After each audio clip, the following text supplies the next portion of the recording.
Isang linggo na lang bago magpalit ng taon, hindi pa rin po napipirmahan ang 2025 budget na inaprobohan ng Kongreso. Ikinababahala ito ng ilang eksperto dahil makakasama raw sa ekonomiya kung ang 2024 budget pa rin ang susundin para sa 2025. Ang paliwanag at pagtitiyak dyan ng Malacanang sa unang balita ni Sandra Aguinaldo.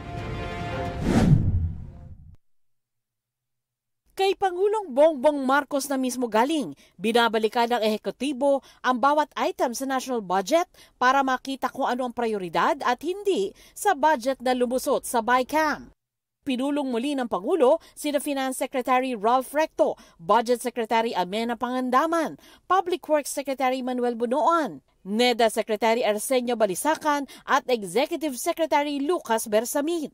Kasunod ito ng puna sa ipinasang budget, kabilang ang pagbibigay ng pinakamalaking alokasyon sa Department of Public Works and Highways sa halip na sa education sector na paglabag umano sa saligang batas. Pati na ang pagkalta sa budget ng Department of Education, pagtanggal ng subsidy sa PhilHealth, pagbabalik ng kontrobersyal na ayuda sa Kapos ang Kita Program o AKAP at paglobo ng pondo sa Kongreso.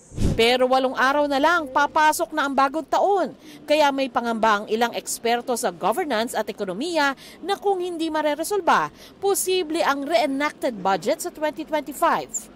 Ito yung pagpapatupad muli ng budget na ginamit sa nakalipas na fiscal year hanggat hindi na ipapasa ang panibagong budget.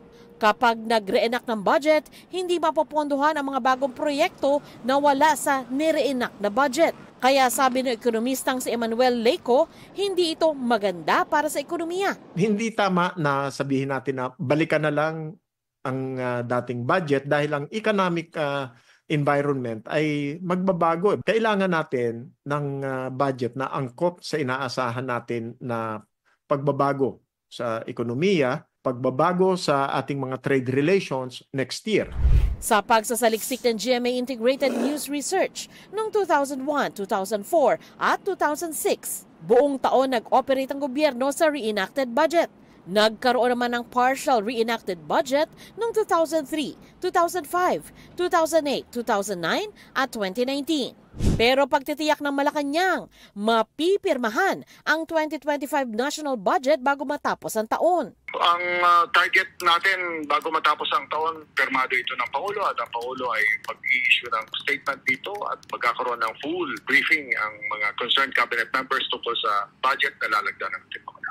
Ayon pa kay Press Secretary Cesar Chavez, hindi raw napag-usapan man lang ang reenacted budget sa mga meeting ng Pangulo. Kailanman ay hindi napag-usapan sa series of meetings ng Pangulo ang reenacted budget sapagkat tinitiyak ng Pangulo na mayroong budget na lalagdaan bago matapos ang taong ito. Kung ano man yung kahihinatnan ng budget ng 2025 ay dapat naaayon sa 8-point socio-economic agenda ng ating Pangulo. Hindi na nagbigay pa ng ibang detalye ang palasyo tungkol sa mga items sa budget na sinasabing maaring i-veto ng Pangulo.